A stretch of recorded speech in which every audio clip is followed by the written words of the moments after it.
The crystal chandelier above table 7 had been flickering all night, casting dancing shadows across the white tablecloths like restless ghosts.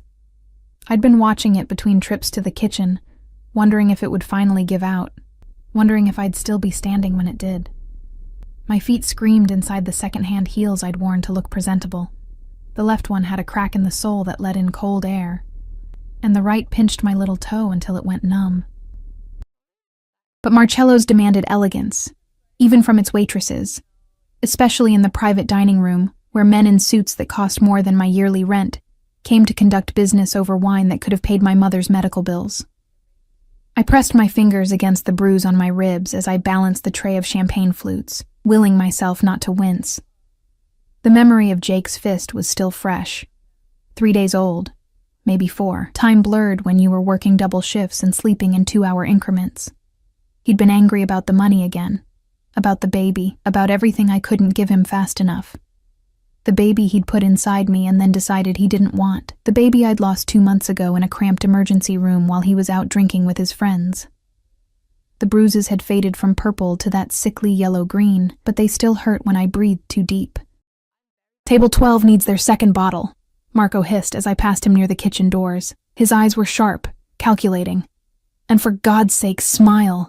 You look like you're serving at a funeral." I wasn't far off.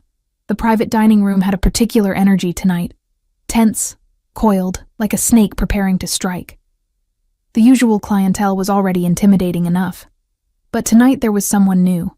Someone who'd arrived an hour ago with an entourage that made the other diners fall silent mid-sentence.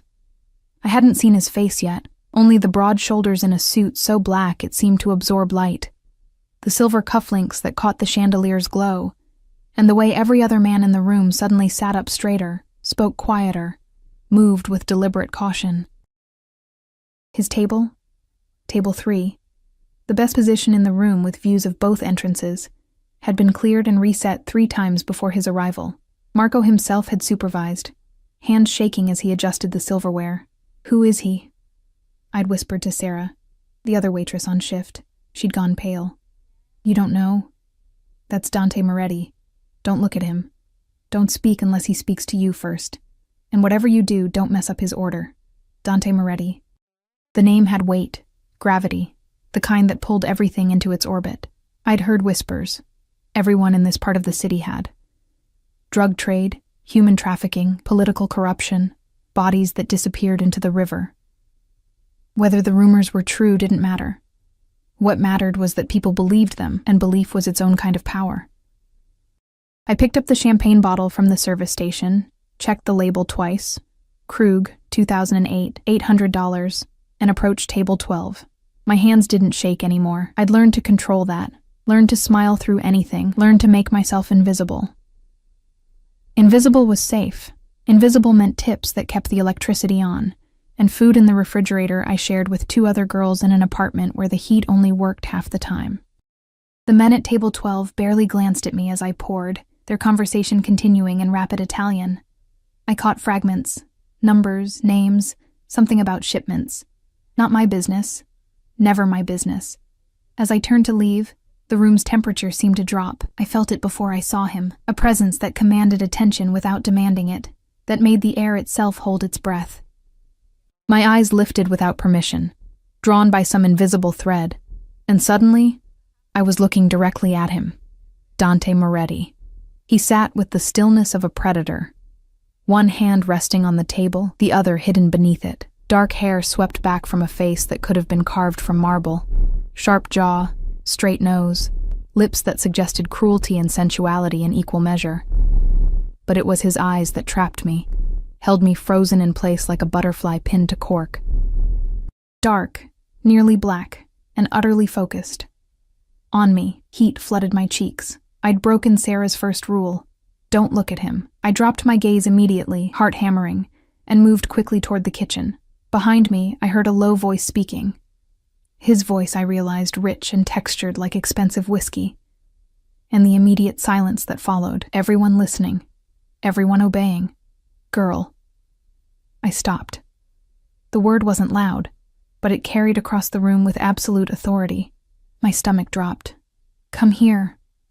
My feet moved before my brain could process the command. Years of obeying men who held power over my livelihood, my safety, my survival, had taught me that hesitation only made things worse. I approached his table with my eyes down, the empty champagne bottle still clutched in my hand like a talisman. Look at me. I raised my eyes slowly, up close. He was even more devastating, and more dangerous.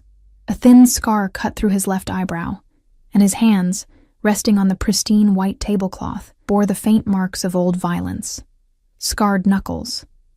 A burn mark near his wrist. These weren't the hands of someone who merely ordered violence done. These were the hands of someone who'd done it himself. "What's your name?" His English was perfect, barely touched by an accent, which somehow made him more unsettling. "Emma." My voice came out steadier than I expected. "Emma Foster. Emma." He tasted my name like wine, rolling it on his tongue. "You're new here." It wasn't a question, but I answered anyway. 3 months, sir." "Sir." A slight smile curved his lips, not quite reaching his eyes. "Polite. I like that." The two men flanking him, both built like concrete walls, both watching me with predator's eyes, remained motionless. One had his hand inside his jacket. The other's gaze kept flickering to the room's entrances. Security. Bodyguards. Killers, probably. "You look tired, Emma Foster." Dante leaned back in his chair, studying me with an intensity that made my skin prickle. "When did you last eat? Sleep?" The question was so unexpected that I almost answered honestly. "I'm fine, sir." Liar. But he said it gently, almost with amusement. "Bring me the Barolo. The 2010, not the 2012, and a glass for yourself." My heart stopped. "Sir, I can't." "You can." His eyes never left mine. "I'm requesting your company. Marco won't object." "Will you, Marco?" I glanced toward the kitchen doors where Marco stood frozen, face white as the tablecloths. He nodded frantically. "I don't drink on duty," I managed, though my mouth had gone dry. "Then don't consider yourself on duty." Dante gestured to the empty chair across from him. "Consider yourself my guest." This was wrong.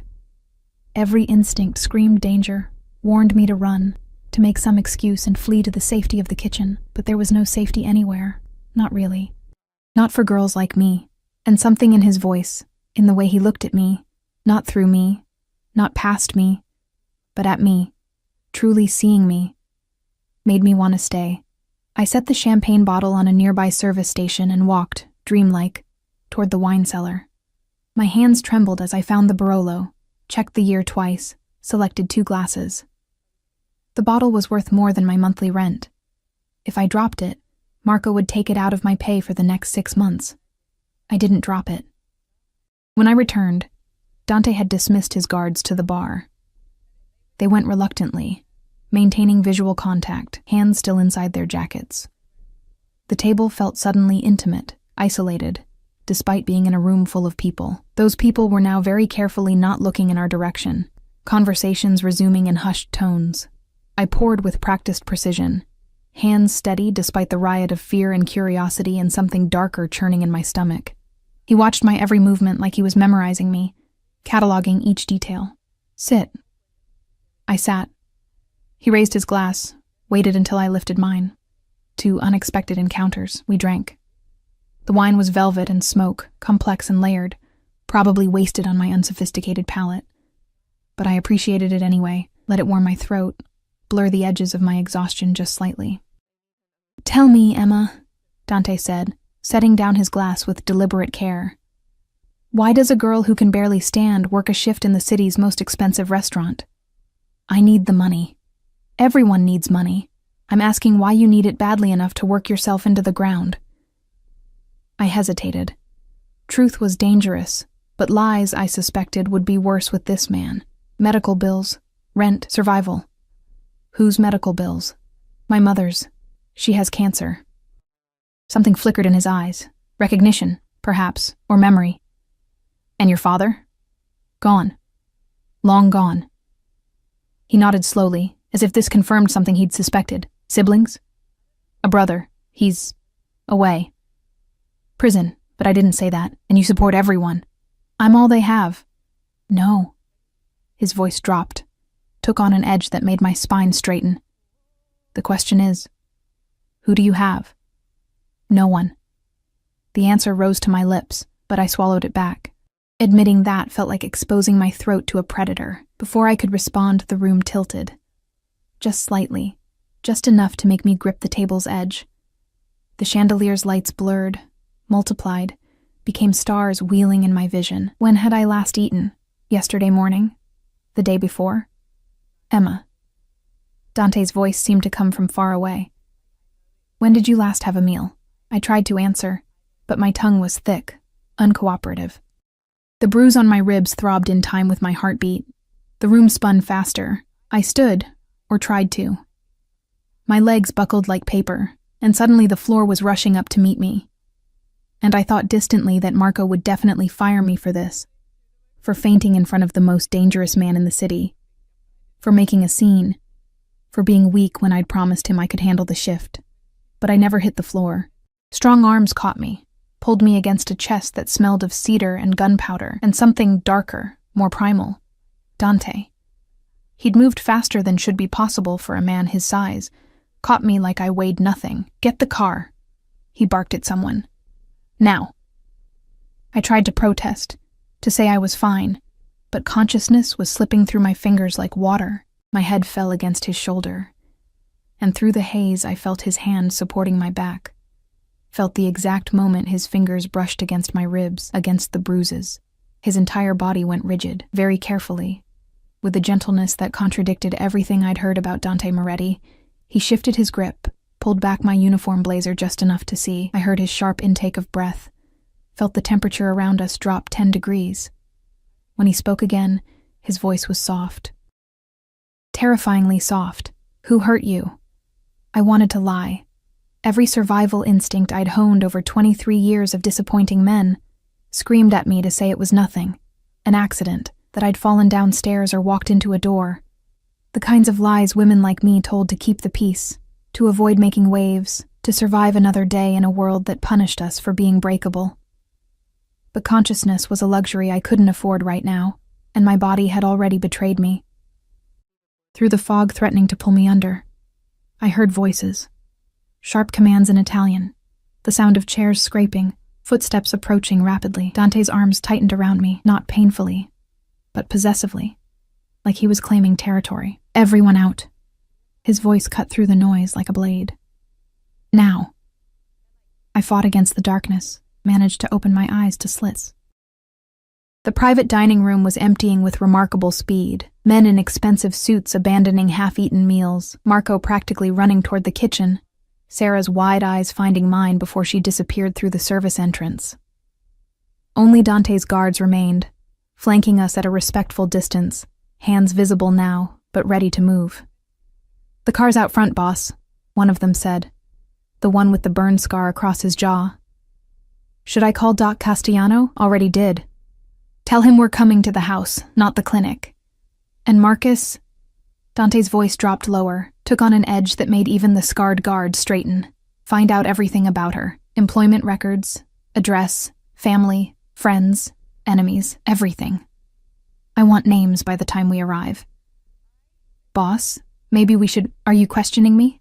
"No, sir." "Then move." The guard vanished like smoke. The other one, younger, with careful eyes, stepped closer. "What about the girl's things? Her purse, phone, bring everything." Dante adjusted his grip on me, one arm beneath my knees, the other supporting my back. I should have protested, should have insisted I could walk, but my body had decided to mutiny. The edges of my vision kept going dark, and the floor seemed very far away. And tell Marco he's permanently removed from my preferred establishments list. That girl was dying on her feet, and he had her serving wine. He didn't know. He didn't care. There's a difference. The younger guard nodded and moved away. I was vaguely aware of being carried through the restaurant's main dining room, faces turning, whispers spreading like wildfire. And then the cool night air hit my face like a slap. The parking lot. No, not parking lot. The street outside, where a black SUV with windows so dark they looked like holes in reality waited at the curb. The vehicle was enormous, clearly armored, with a driver already behind the wheel and another man opening the back door. Dante slid into the back seat with me still in his arms, arranging me across his lap like I was something precious, something that might shatter. The door closed with a heavy thunk that spoke of reinforced steel. The interior smelled of leather and gun oil, and that same cedar scent that clung to his clothes. Drive, not the highway. Take Riverside and watch for tails. Yes, sir. The vehicle moved smoothly into traffic. Through my half-closed eyes, I watched streetlights streak past, painting golden trails across the window. Dante's hand rested on my hip, carefully avoiding the worst of the bruises, but I could feel the tension in his fingers, the barely restrained violence humming beneath his skin. Emma. His voice was closer now, quiet enough that only I could hear. Stay with me. Don't you dare disappear. I tried to focus on his face. It was easier now, in the dim light, to see him as human rather than monster. The sharp angles softened slightly. His eyes, which had seemed so cold in the restaurant, now held something that might have been concern, might have been anger, might have been both. I'm fine, I whispered, though we both knew it was a lie. You fainted. You're covered in bruises. You're clearly malnourished and exhausted. His jaw tightened. That's not fine, Emma. That's not even close to fine. Just needed to eat. I'll be okay. When? The word came out sharp. When did you last eat a real meal? I tried to remember. Time had become elastic, stretching and contracting unpredictably. Wednesday, maybe? There was pasta at the staff meal. What day is it now? Friday? It's Sunday. Something dangerous flickered in his eyes. You haven't eaten in 4 days? Had it been that long? The days bled together when you worked 18-hour shifts, when sleep came in stolen moments between jobs, when the bills piled up faster than the money came in. I had coffee and crackers from the break room. Madonna. He said it quietly, like a prayer or a curse. His hand moved to my face, fingers tracing my cheekbone with unexpected gentleness. What kind of man lets a woman starve herself like this? I'm not. There's no man. Not anymore. The bruises say otherwise. My ribs throbbed as if in response to his words. I wanted to close my eyes, to slip back into that peaceful darkness where nothing hurt, and no one asked questions I didn't want to answer. But Dante's gaze held me pinned, demanded truth even when lies would be easier. Ex-boyfriend, I finally admitted. Jake. He's gone now. Gone where? I don't know. He left after I stopped. I wasn't ready to talk about the baby, about the loss that still felt like a wound too fresh to touch. He left. That's all that matters. Dante studied me for a long moment, and I had the unsettling sensation that he could see straight through me, past all my carefully constructed walls, down to the raw truth I kept hidden. When did he hit you? It doesn't matter. It matters to me. Why? The question came out sharper than intended. You don't know me. I'm nobody. Just a waitress who fainted and embarrassed you in front of... You didn't embarrass me. His voice was absolutely certain. And you're not nobody. Not anymore. The word sent a chill down my spine that had nothing to do with the temperature. There was a finality in his tone, a declaration that felt like a door closing, or opening. I wasn't sure which was more terrifying. The SUV turned onto a quieter street, trees forming a canopy overhead, houses becoming larger and more spaced out. Old money territory, the kind of neighborhood where security cameras hid behind decorative landscaping and property lines were measured in acres rather than feet. Where are we going? I tried to sit up, but Dante's arm tightened, keeping me in place. My house. I have a doctor on call, a real one, not some emergency room resident who'll ask questions and file reports. He'll check you over, make sure you're not seriously injured. I can't. I have to work tomorrow. I have a shift at the diner at 6, and then I'm supposed to cover for Sarah on Tuesday, and you're not working tomorrow. I have to. I need the money. Emma. He waited until I looked at him. I'll take care of it. You don't understand. My mother's treatments, the rent, I understand perfectly, and I'm telling you that I'll handle it, all of it. His thumb brushed across my cheekbone again, a gesture so tender it made my chest ache. You're not going back to that restaurant. You're not going back to whatever rat trap apartment you're living in, and you're sure as hell not going anywhere near this Jake again. Fear and something else, something warm and dangerous, coiled in my stomach. You can't just decide that. I can. I am. I don't even know you. You will. A promise and a threat, wrapped together so tightly I couldn't tell where one ended and the other began. The SUV pulled through a gate that opened silently, revealing a driveway lined with manicured hedges. The house beyond was enormous. 3 stories of stone and glass, lit from within like a jewel box. Security lights blazed on as we approached, and I caught sight of cameras.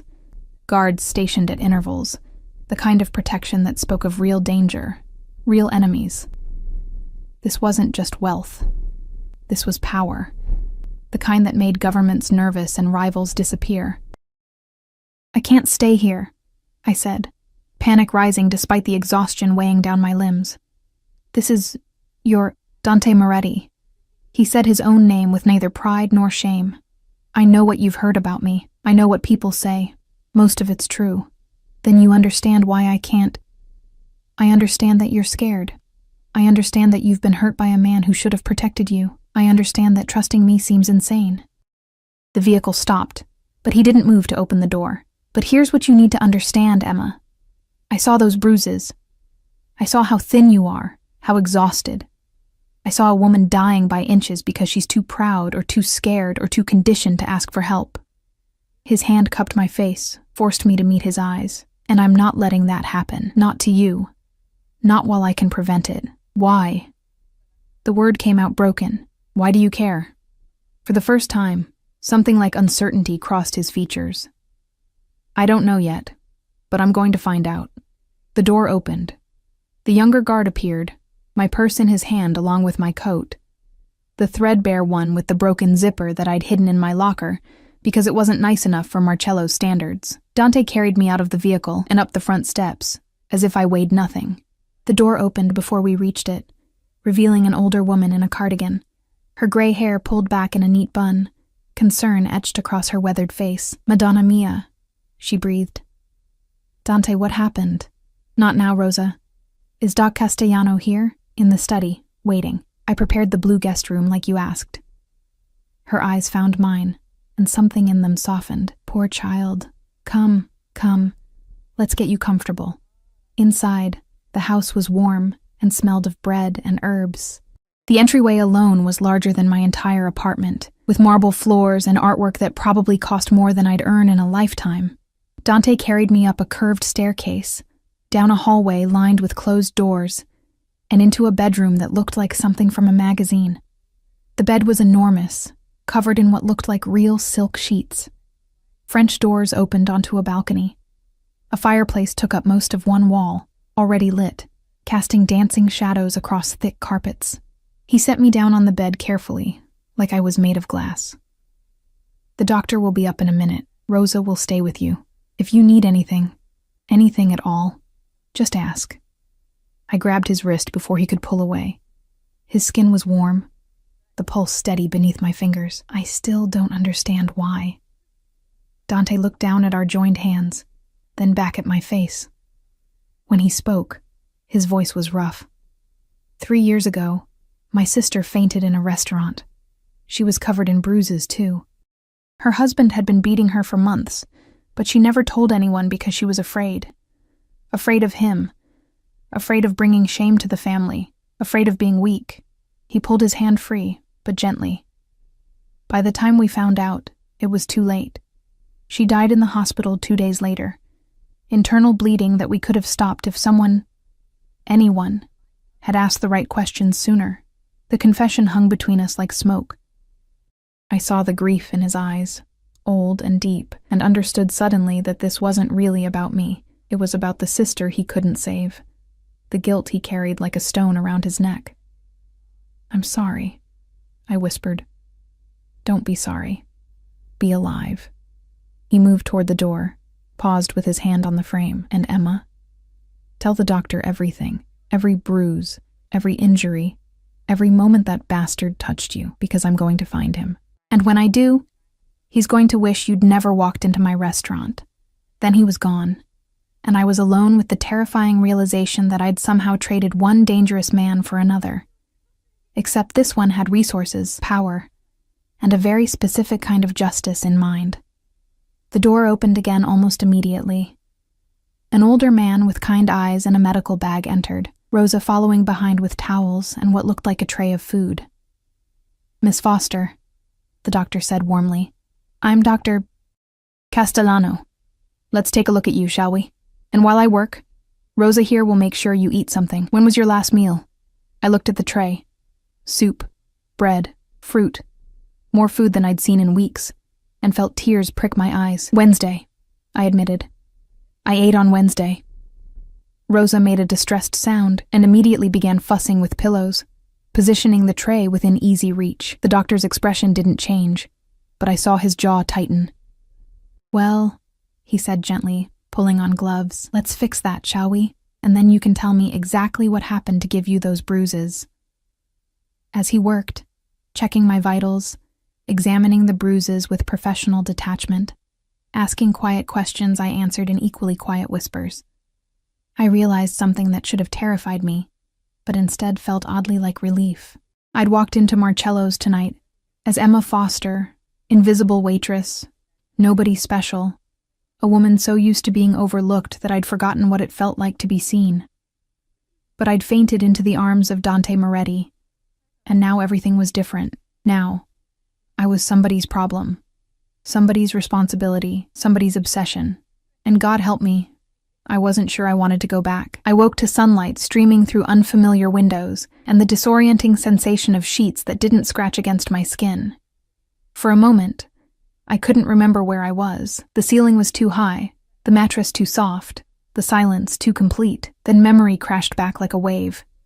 The restaurant, the fainting, Dante Moretti's arms catching me before I hit the ground. His voice, soft and deadly. "Who hurt you?"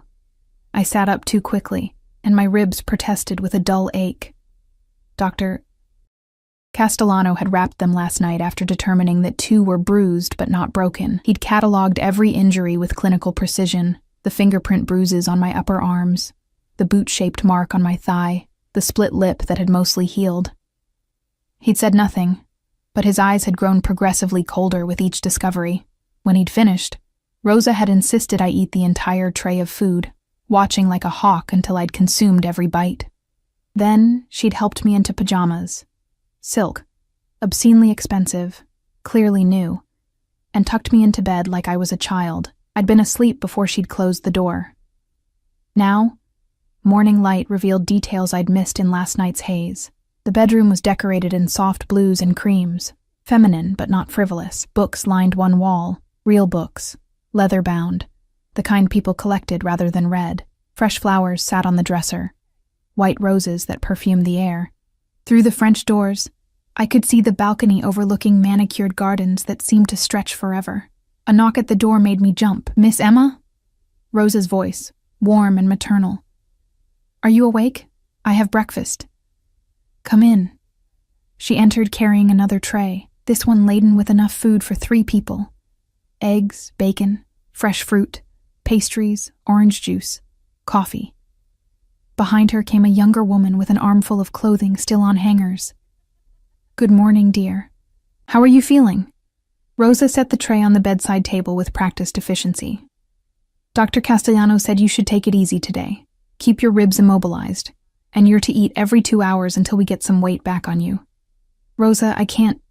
I need to call my work. Let them know. Already handled."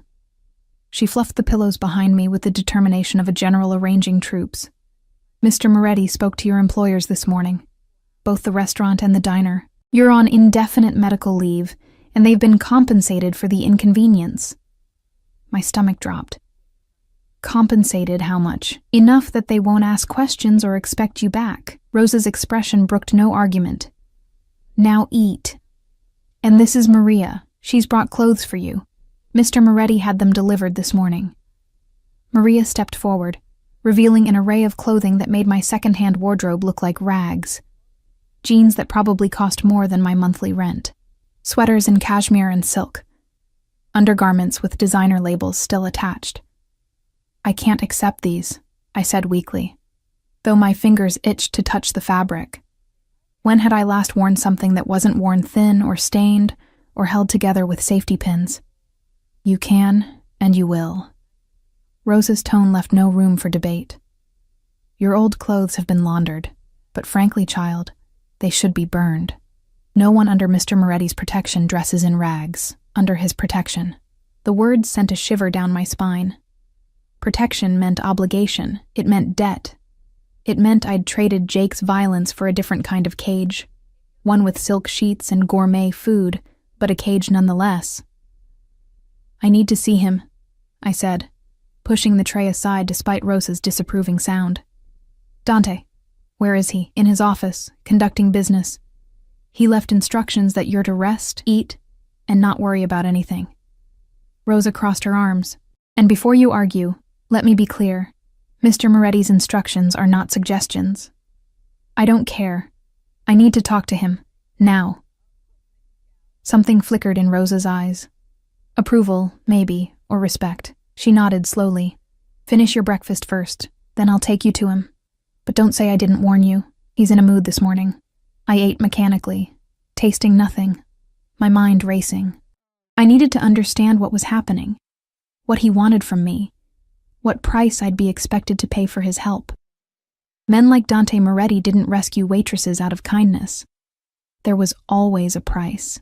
20 minutes later, dressed in jeans that fit perfectly and a sweater soft as a cloud, I followed Rosa through the house. In daylight, it was even more impressive and more fortified. I counted at least 4 guards stationed at various points, all armed, all watching with the casual alertness of predators.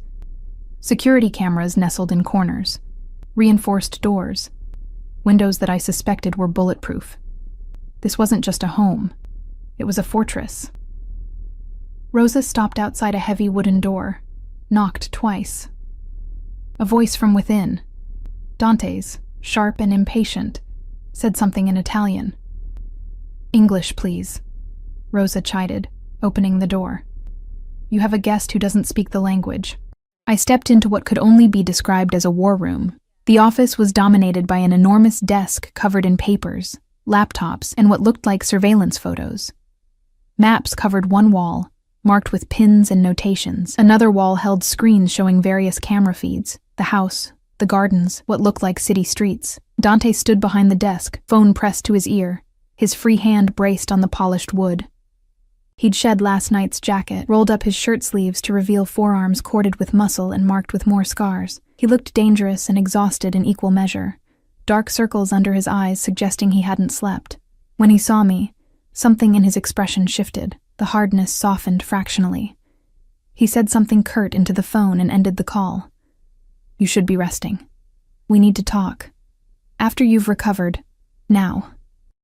I stepped fully into the room, ignored Rosa's warning sound behind me. I need to understand what's happening. What you want from me. What this... I gestured vaguely at myself, the expensive clothes, the implied protection, costs. Dante studied me for a long moment, then dismissed Rosa with a slight nod. She left reluctantly, closing the door with a soft click that sounded unnervingly final. Sit, he said, gesturing to a leather chair facing his desk. I'd rather stand. Emma. My name was a warning. You have bruised ribs, and you fainted less than 12 hours ago. Sit down before you fall down. I sat, but only because my legs were shakier than I wanted to admit. He rounded the desk, leaned against it so he was closer, arms crossed over his chest. The position should have been casual, but instead felt deliberately intimidating. He was still taller, still more powerful, still capable of crushing me with minimal effort. What do you know about me? He asked. That you're dangerous, that people fear you, that you run... I hesitated, choosing words carefully. Businesses that aren't exactly legal. Businesses. His mouth quirked slightly, diplomatic. Yes, Emma, I run the kind of businesses that operate in shadows. I control territory. I have enemies who would kill me if given the chance, and allies who would betray me for the right price. I am exactly as dangerous as you've heard. He paused. Let that sink in. But I'm also a man who takes care of what's his. My people are protected, provided for, given opportunities they wouldn't have otherwise. Loyalty is rewarded, betrayal is punished. And what I claim, I keep. I'm not yours to claim, aren't you? He tilted his head, studying me like a puzzle he was determined to solve. You fainted in my arms. You slept in my house. You're wearing clothes I bought, eating food from my kitchen. You took my help when you were too proud or too desperate to refuse, because I didn't have a choice. There's always a choice, Emma. You could have insisted on going home last night. Could have refused the doctor, the food, the clothes. Could have walked out this morning. He leaned forward slightly. But you didn't. Want to know why? I said nothing, jaw clenched. Because some part of you recognized that you're safer here than anywhere else. Because you're smart enough to know that a man who catches you instead of letting you fall, who calls a doctor instead of sending you away, who gets angry at bruises he didn't cause, that man is not your enemy. He's not my friend either. No, Dante agreed softly. I'm not your friend. Friends don't have the thoughts I'm having about you. Friends don't want to hunt down everyone who ever hurt you and make them bleed. Friends don't look at you and see something they need to possess. The words should have terrified me. Instead, they sent heat pooling low in my stomach, a response as unwelcome as it was undeniable. What do you want from me? I asked again, quieter this time. Right now, I want you to heal. I want you to eat, sleep, and stop looking like you're expecting the world to crush you. He moved closer, crouched down so we were eye level. Long term, I haven't decided yet. But here's what I know. You need protection, resources, a place where you're not constantly fighting to survive. And I need... He stopped, jaw tightening. What? I pressed. What do you need? Something real. The admission seemed to cost him. Everyone in my world wants something from me. Power, money, protection, favors. They lie, manipulate, pretend to be what I need them to be. But you don't know how to play those games. You don't know enough to lie convincingly. When you look at me, you see exactly what I am, and you're honest about your fear. His hand came up, fingers brushing my cheek with that same unexpected gentleness. That's rare, valuable, and I'm selfish enough to want to keep it. So I'm what? A pet? A possession? You're a woman under my protection. His thumb traced my bottom lip, and I hated how my breath caught. What that means exactly, we'll figure out together, but understand this. While you're here, no one touches you. No one hurts you. No one takes from you without giving back. That includes me. And when I want to leave, something dark flickered in his eyes. We'll discuss that if and when it happens. If, not when. The distinction wasn't lost on me. Before I could respond, his phone buzzed. He glanced at it, and his expression went cold. Marcus found your ex-boyfriend. My heart stopped. Jake? Jake Sullivan. Currently residing at 247 Morrison Street, apartment 3B. Unemployed. Has outstanding warrants for drug possession and assault. Dante's voice was clinical, detached, but his eyes burned. He's been looking for you. Called the restaurant yesterday asking if you still worked there. Fear, sharp and immediate, cut through everything else. He can't know I'm here. He can't. He won't. Dante stood, pulling me up with him. By tonight, Jake Sullivan will understand that you're under my protection. He'll understand that approaching you, speaking to you, even thinking about you too hard will have consequences he can't survive. What are you going to do? What I do best. He cupped my face in both hands, forced me to look at him. Emma, I need you to trust me. Just for now, just in this. Let me handle this threat. Let me make you safe. By hurting him. By ensuring he never hurts you again. No apology in his voice, no regret, just certainty. I won't kill him. Not unless you ask me to. But he needs to understand what happens when someone damages something of mine. I'm not... You are. He kissed my forehead, quick and possessive. Whether you've accepted it yet or not, you're mine now. And I protect what's mine. He released me, moved back to his desk, was already pulling on his jacket and checking his weapon. a sleek black handgun that appeared from a drawer with practiced ease. The transformation was instantaneous, from the man who'd touched me gently to the predator who ruled through fear and violence. Rosa will stay with you. Don't leave the house. Don't go near windows without guards present. And Emma, he paused at the door, looked back at me with something that might have been concern or possession, or both twisted together. When I come back, we're going to talk about everything. Your mother's medical bills, your brother's situation, what you need, what you want, what you're willing to give in exchange for safety. Then he was gone, leaving me alone in his war room, surrounded by maps of territory and surveillance photos of enemies, understanding with crystal clarity that I'd stepped into a world where violence was currency and protection came with chains made of silk and steel. I walked to the window, looked out over gardens that seemed to stretch forever, and wondered if I'd just been rescued or captured. The answer, I suspected, was both. The hours crawled by with agonizing slowness. Rosa brought lunch, another elaborate spread I forced myself to eat despite the knot of anxiety in my stomach. She chattered about inconsequential things, clearly trying to distract me, but I heard nothing. My mind kept circling back to Dante's cold expression when he'd left.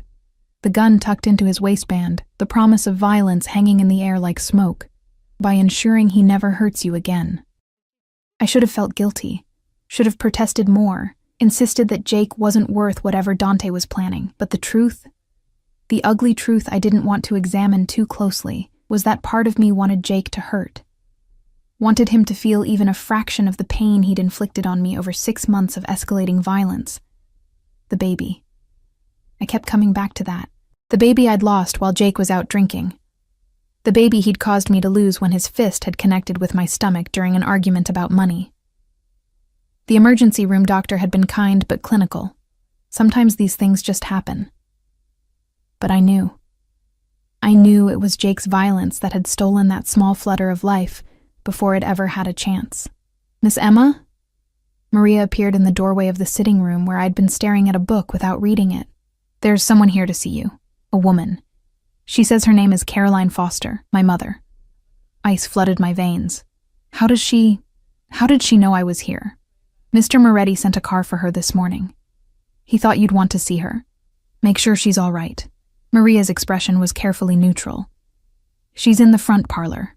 Should I tell her you're not available? I stood on shaky legs. Of course Dante had sent for her. Of course he'd tracked down my mother without asking. Pulled her into this world without warning. The man didn't ask permission. He simply acted and expected everyone else to adapt. No. I'll see her. My mother sat perched on the edge of an antique sofa, looking painfully out of place among the expensive furniture and artwork. She'd lost more weight since I'd last seen her 2 weeks ago, her face gaunt, her skin that particular gray shade that came from too much chemotherapy and too little hope, but her eyes, sharp and worried, found mine immediately. Emma. She stood, swayed slightly, and I rushed forward to steady her. What's going on? A man came to the apartment this morning with a car, said you'd been hurt, that you were staying here. I thought something terrible had happened. I'm fine, Mom. It's complicated. Complicated? She pulled back, studied my face with a mother's keen eye. You look exhausted, thinner, and you're wearing clothes that cost more than our rent. Her voice dropped. Emma, who is this man? What have you gotten yourself into? Before I could answer, Rosa appeared with tea, because of course she did, because Dante's household ran with the efficiency of a military operation. She set the tray down, smiled warmly at my mother, and left us alone with a discretion that felt deliberately choreographed. Sit down, Mom. Please. Before you fall down. We sat together on the sofa, and I poured tea with shaking hands, trying to figure out how to explain the inexplicable. How did I tell my dying mother that I'd fainted into the arms of a Mafia boss who'd decided to claim me as his own, that I was living in his house, wearing his clothes, accepting his protection in exchange for... what? I still wasn't sure. Emma. My mother's hand covered mine, stopping the nervous motion. Talk to me. So I did. Not everything. I couldn't tell her about Jake's violence. Couldn't add that burden to her already overwhelming load. But I told her about fainting at work, about Dante catching me, about the doctor and the food and the offer of help I'd been too desperate to refuse. She listened in silence, her expression growing progressively more concerned. When I finished, she was quiet for a long moment. "This man," she finally said. "Dante Moretti. Do you know who he is? What he does?" "Yes." "And you're staying here anyway?" "I didn't have a choice, Mom. I was killing myself trying to keep up with your medical bills and the rent and—" "So you traded one danger for another?" Her voice cracked. "Emma, men like that don't help people out of kindness. There's always a price." "I know that. I'm not stupid." "I never said you were stupid. I said you were desperate, and desperate people make dangerous decisions." She squeezed my hand hard enough to hurt. "I'm dying, sweetheart. We both know it. The chemo isn't working anymore. Dr. Patterson told me last week that we're looking at months, maybe weeks, and I can accept that. What I can't accept is you selling yourself to some criminal to pay for treatments that won't save me anyway." The words hit like a physical blow. "Don't say that. You're going to be fine. There are other treatments, clinical trials, that we can't afford, that insurance won't cover." She cupped my face with both hands, and I saw tears in her eyes. "Baby, I need you to listen to me. I need you to promise me that when I'm gone, you'll get out of here. That you won't let this man, no matter how kind he seems, no matter what he offers, trap you in his world. Promise me." I couldn't. The words stuck in my throat because I wasn't sure I wanted to leave. Because for the first time in years, I'd slept through the night without fear. I'd eaten until I was full. I'd been warm and safe and seen, truly seen by someone who looked at me like I mattered. But I couldn't tell my mother that, couldn't admit that I was already halfway to accepting the cage Dante was building around me. "I promise." I lied, and hated myself for it. She didn't believe me. I could see it in her eyes, but she didn't push. Instead, she pulled me into a hug that smelled of hospital antiseptic and the lavender perfume she'd worn my entire life. I held her fragile body and felt the bird-like delicacy of her bones, and knew she was right. Months, maybe weeks. And then I'd be truly alone, except I wouldn't be, would I? I'd have Dante, with his dangerous protection and his possessive claim, and his promise that what was his stayed his. The thought should have terrified me. Instead, it felt almost like relief. A knock at the door interrupted us. Marcus, the guard with the scar, appeared. "Sorry to interrupt, miss, but the boss is back. He's asking for you." My stomach clenched. Is everything okay?" "Yes, ma'am. Everything's handled." The way he said it made clear exactly what handled meant. I turned to my mother. "I need to go." She managed a weak smile. "But Emma, be careful. Men who claim to protect you often end up being the thing you need protection from." Marcus escorted my mother to the car, a different one, I noticed, driven by a different guard, and then led me through the house to a part I hadn't seen before. Down a hallway lined with closed doors, down a flight of stairs, into what could only be described as a basement level that felt more like a bunker. The door at the end opened into a room that made my blood run cold. Concrete floors with a drain in the center. Walls lined with tools that looked medical and menacing in equal measure, and in a chair in the middle of the room, hands zip-tied behind his back and blood dripping from his nose, sat Jake. He looked up when I entered, and something like relief crossed his battered face. "Emma, thank God. Tell them there's been a mistake. Tell them I didn't—" "Shut up." Dante's voice came from the shadows. He stepped into the light, and I saw blood on his knuckles, his shirt partially untucked, his hair mussed from violence. But his eyes were calm, almost cold as they found mine. "Emma doesn't need to tell us anything. We know exactly what you did." He moved to stand behind Jake's chair, one hand resting almost casually on the other man's shoulder. Jake flinched. "We had a conversation, Jake and I," Dante continued conversationally, "about respect, about consequences, about what happens to men who put their hands on women under my protection." His fingers tightened on Jake's shoulder, and I heard bone creak. "He's been very apologetic, haven't you, Jake?" "I'm sorry." Jake's voice broke. Emma, I'm so sorry. I was drunk. I was angry about the money. I didn't mean the baby. Dante's voice went deadly quiet. Tell her about the baby. Jake went white. It was an accident. I didn't know she was pregnant when you what? Dante leaned down, spoke directly into Jake's ear but loud enough for me to hear. When you punched her in the stomach hard enough to cause internal bleeding? When you left her alone to deal with the miscarriage while you were out drinking? When you came back 3 days later and hit her again because she was crying? Every word was a knife, cutting open wounds I'd tried to close. I wrapped my arms around myself, felt my ribs protest, and couldn't find my voice. Look at her, Dante commanded, forcing Jake's head up. Look at what you did. The bruises. The fear. The woman who worked herself into collapse because she'd rather starve than risk you finding her and demanding money she didn't have. Jake was crying now, pathetic and broken. I'm sorry. I'm so sorry. Please, Emma, tell him. Tell him to let me go. I'll leave. I'll never bother you again.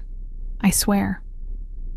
Dante looked at me over Jake's head, his expression unreadable. It's your choice, Emma. I can make him disappear. One word from you, and he'll never hurt anyone again. Or I can make sure he understands the consequences of coming near you and send him away with a warning that will keep him awake at night for the rest of his miserable life. The choice should have been easy. I wasn't a killer. I didn't believe in that kind of justice. But looking at Jake, at the man who'd stolen my baby, my safety, my sense of self, I felt a rage so pure it was almost cleansing. I want him gone, I heard myself say. Not dead. Just gone. Far away where he can never find me again. Dante nodded slowly. Marcus. Take him to the clinic. Get him patched up. Then put him on a bus to California with enough money for a fresh start and a very clear understanding of what happens if he ever comes back east. Yes, sir. As Marcus hauled Jake from the chair, Jake looked back at me one last time. Emma, I really am. Don't. My voice was steadier than I expected. Don't apologize. Don't explain. Just go. And if I ever see you again, I won't stop him next time. Jake's face crumbled, but Marcus was already dragging him toward the door. It closed behind them with a heavy thud, leaving me alone with Dante in that terrible room that smelled of blood and fear and violence. You okay? Dante asked quietly. I laughed. A broken, slightly hysterical sound. I just condemned a man to exile. I watched you beat him bloody, and somehow I feel better than I have in months. Does that make me a terrible person? It makes you human. He crossed to me, hands coming up to frame my face with surprising gentleness given the blood still on his knuckles. He hurt you. He killed your baby. You're entitled to your rage, Emma. You're entitled to want him punished. My mother thinks you're dangerous. I am dangerous. She thinks you'll trap me here, that I'm trading one cage for another. Maybe you are. His thumbs stroked my cheekbones.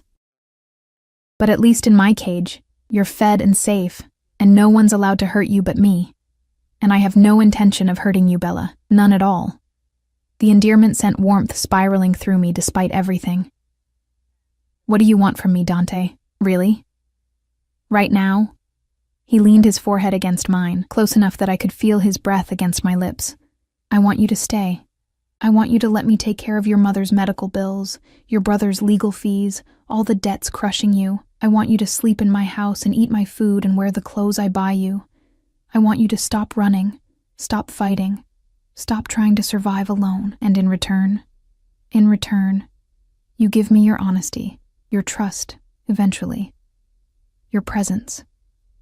His hand slid down to my waist, pulled me closer. And maybe, if you decide you want it, something more. But that choice is yours, Emma. I won't force it, won't demand it, won't take what isn't freely given. I should have pulled away, should have insisted on independence, on finding my own path, on not owing this dangerous man anything more than I already did. But his hands were warm and steady, and for the first time since I'd lost the baby, I felt something other than hollow. Okay, I whispered. Okay. His smile was slow and devastating. Okay? I'll stay, for now, until I figure out what comes next. That's all I'm asking. He kissed my forehead, my temple, the corner of my mouth with a restraint that felt like its own form of possession. Come on. Rosa will have dinner ready and you need to eat. Dr. Castellano's orders. As he led me out of that terrible basement room, his hand warm and possessive at the small of my back, I realized my mother had been right about one thing. I had traded one cage for another. But at least this cage had a door I could see, and the man holding the key looked at me like I was something precious rather than something disposable. For now, that was enough. 3 weeks passed in a blur of routine I'd never imagined possible. Mornings began with breakfast in the sunroom, Rosa insisting I eat every bite while Dante read through reports and made calls in rapid Italian. Afternoons were quieter, reading in the library, walking the gardens under the watchful eyes of guards, visits from Dr. Castellano, who monitored my recovery with professional satisfaction. Evenings meant dinner with Dante when he was home, conversations that ranged from careful small talk to surprisingly deep discussions about books, music, the parts of ourselves we'd learned to hide from the world.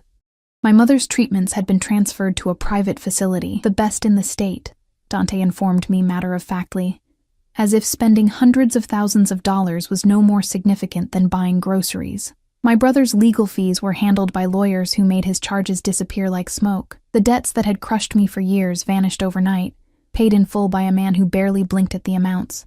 I should have felt grateful. I did feel grateful. But gratitude came tangled with something darker, more complicated, a growing awareness that every dollar spent was another link in the chain binding me to Dante Moretti. And the most unsettling part? I was starting to not mind. He'd been true to his word about not forcing anything. He touched me carefully, a hand at my back, fingers brushing mine across the dinner table. His jacket draped over my shoulders when the evening turned cold, but he never pushed, never demanded more than I was willing to give. The restraint was its own form of seduction, making me hyper-aware of every casual touch, every heated look, every moment when his control slipped just slightly, and I caught glimpses of the hunger beneath. I was in the library on a Thursday afternoon, curled in the window seat with a novel I wasn't really reading, when Marcus appeared in the doorway. "Miss Emma? The boss wants to see you in his office." Something in his tone made my stomach clench. Is something wrong? He'll explain. But Marcus hesitated, which was unusual for him. Maybe brace yourself. He's got that look. I found Dante standing at his desk, staring down at a folder with an expression I'd learned to recognize over the past weeks, cold fury barely held in check. When he looked up and saw me, some of the ice in his eyes thawed, but not all of it. "Close the door." I did, heart pounding. "What's wrong?" "Nothing's wrong. Everything's handled." He gestured to the folder. "But we need to talk about your ex-boyfriend." "Jake? I thought you said he was gone. California." "He was. He is." Dante's jaw tightened. "But before he left, he was busy. Calling people, asking questions, trying to find out who took you, who I am, what my weaknesses might be." Ice flooded my veins. "Did he?" "He didn't find anything useful. My people intercepted him before he could cause real damage. But Emma..." He moved around the desk, took my hands in his. "He was planning to come back, to find you, to..." His voice dropped, went deadly quiet. "To finish what he started." The room tilted. "What does that mean?" "It means Jake Sullivan never intended to leave you alone. It means the apologies were lies. The promise is empty. It means..." He pulled me closer, hands framing my face with desperate gentleness. "It means I need you to understand that what I did, what I'm about to tell you, I did for you, to protect you, to make sure he could never hurt you again." "Dante." My voice shook. "What did you do?" "Jake Sullivan died in a car accident 3 days ago. Single vehicle collision on Highway 5, just outside of Sacramento. He was drunk, blood alcohol 3 times the legal limit, lost control, hit a barrier. The car went up in flames. His eyes bored into mine. It was quick, painless, and necessary. The words didn't make sense at first. My brain refused to process them, skittered away from the implications. You said, you promised you wouldn't kill him unless I asked. I promised I wouldn't kill him then. That was before I learned he was planning to come back, before my people found texts on his phone describing exactly what he wanted to do to you when he found you. Dante's hands tightened on my face. I won't apologize for this, Emma. I won't pretend it was anything other than what it was, an execution disguised as an accident. But I will tell you that I'd do it again, 1,000 times over.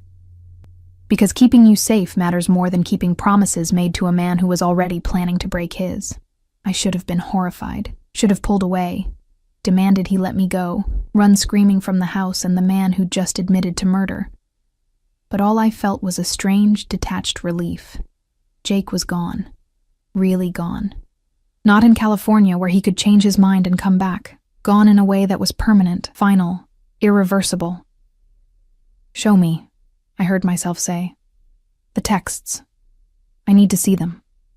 Dante hesitated, then reached for the folder. Inside were printed screenshots. Messages between Jake and someone named Tommy, planning in graphic detail what Jake intended to do. Find me, hurt me, make me pay for embarrassing him, for choosing another man, for thinking I could escape. The last message, sent the day before he died. I'm coming back next week. She thinks she's safe, but she's mine. Always has been. Always will be. And I'm gonna remind her what happens to bitches who forget their place. The words blurred as tears filled my eyes. Not grief for Jake, but rage for the woman I'd been, the one who'd believed his apologies and hidden her bruises, and convinced herself that love meant accepting pain. Emma. Dante's voice was soft. Look at me. I did, and saw understanding in his eyes. Not pity. He'd never pitied me, which was one of the things I'd come to value most, but recognition of what I was feeling. He was never going to leave you alone, Dante said quietly. Men like him don't. They see women as possessions, and they can't stand losing what they think belongs to them. I've seen it 100 times, restraining orders that don't work, safe houses that aren't safe, promises from abusers that mean nothing.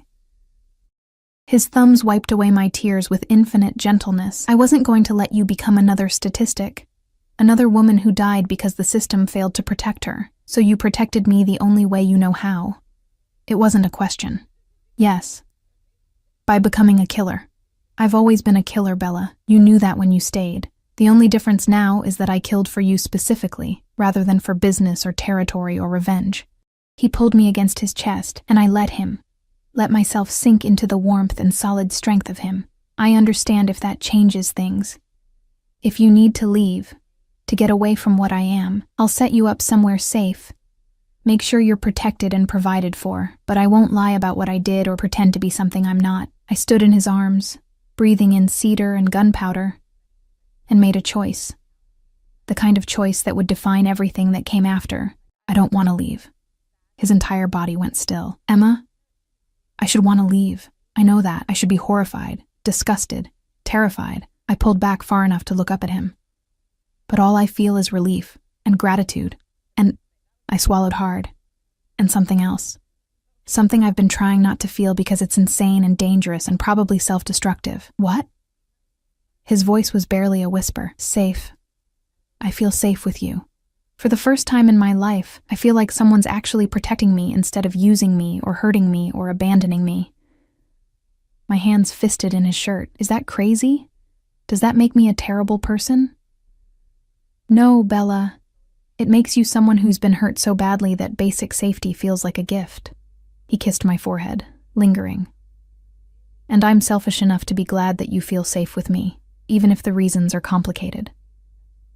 Everything about this is complicated. Yes. But that doesn't make it wrong. I tilted my face up, saw the hunger in his eyes that he'd been controlling so carefully for weeks, and made another choice. Kiss me. Emma, please, I need to feel something other than this. I need to know that I'm not just a charity case or an obligation or... He kissed me before I could finish, swallowing the words with a hunger that stole my breath. It wasn't gentle or careful. It was possession and promise, and 3 weeks of restraint finally snapping. His hand slid into my hair, angled my head for better access, and I opened for him without hesitation. This was dangerous. This was accepting the cage completely, walking in willingly and asking him to lock the door. But I was so tired of being alone, of fighting, of pretending I was strong enough to survive on my own. Maybe I was weak. Maybe I was broken. Maybe I was making the worst decision of my life. But God, it felt good to finally stop running. When we finally broke apart, both breathing hard, Dante rested his forehead against mine. If we do this, if you give yourself to me, I won't let you go easily. You understand that? I know. I'm possessive. Jealous. I'll want to know where you are, who you're with, that you're safe every moment of every day. I'll buy you things. Control aspects of your life. Make decisions you might not agree with if I think they're necessary for your protection. I know. I'm not a good man, Emma. I've done terrible things. I'll do more terrible things. And some of them might horrify you. I know that too. I cupped his face, felt the scratch of stubble against my palms. But you've also been kinder to me than anyone else in my life. You've given me safety and security and treated me like I matter. So maybe you're not a good man, but you're good to me. And right now, that's enough. His smile was slow and devastating. You're going to ruin me, Bella. Good. Maybe we can ruin each other. He kissed me again, softer this time, and I felt the shift in the air between us. Acceptance, surrender, the acknowledgement that we'd both made our choices and would live with the consequences. Come with me, he murmured against my lips. There's something I need to show you. He led me upstairs, past the guest room I'd been occupying, to the master suite at the end of the hall. It was stunning. Masculine but comfortable, dominated by an enormous bed and French doors opening onto a private balcony, but it was the smaller room off to the side that he showed me. It had been converted into an office. A beautiful one, with a desk facing windows that overlooked the gardens, built-in bookshelves, and comfortable seating. On the desk sat a brand new laptop, legal pads, pens, and a framed photograph I recognized, my mother and me, taken on my 18th birthday. I had your things brought from your apartment, Dante said quietly. What little there was. But this is yours. A space where you can work, study, do whatever you want.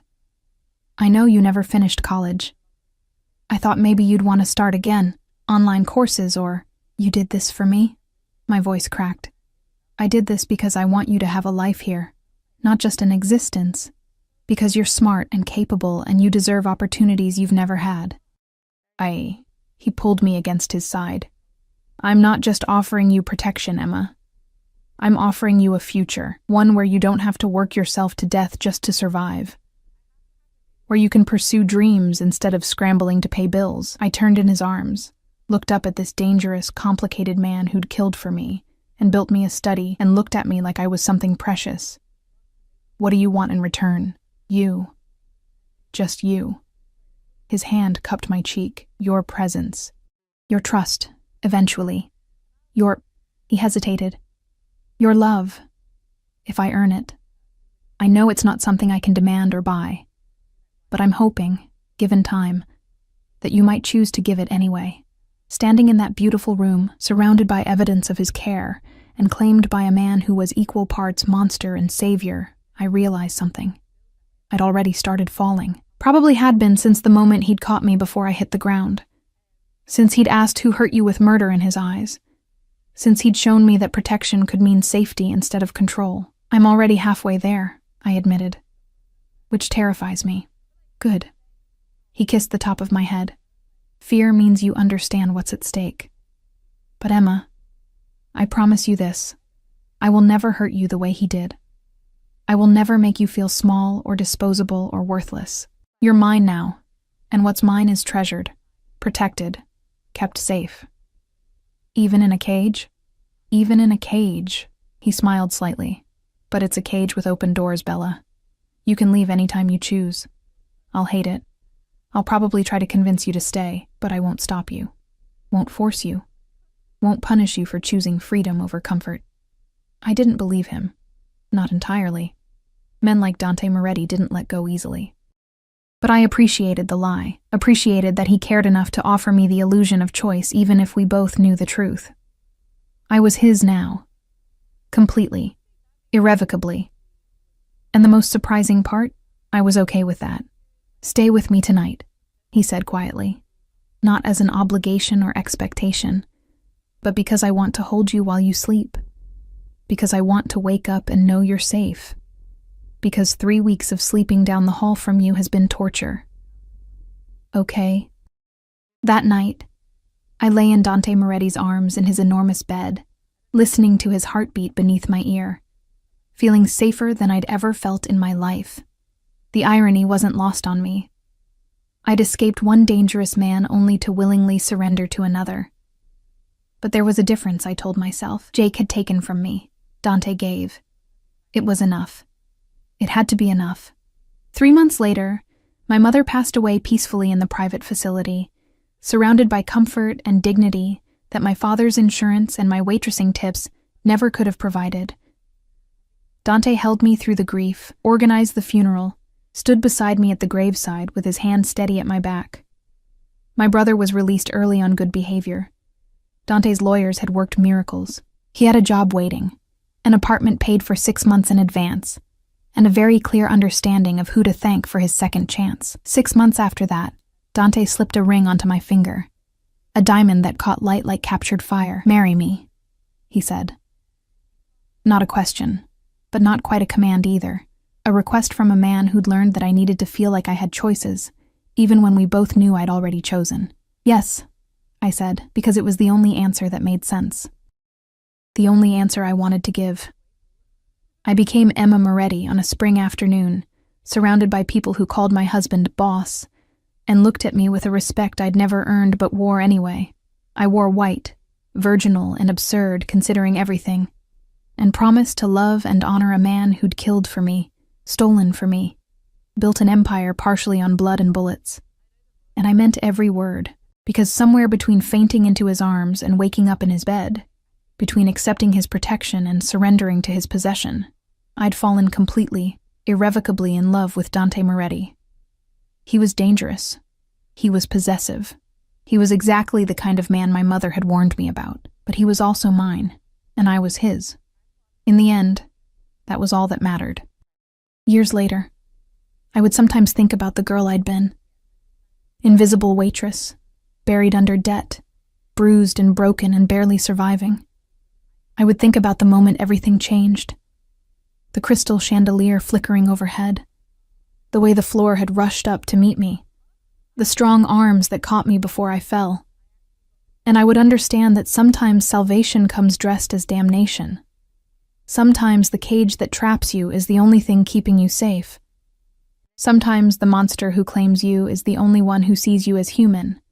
I'd traded one life for another, one set of chains for another. But these chains were made of gold and promise,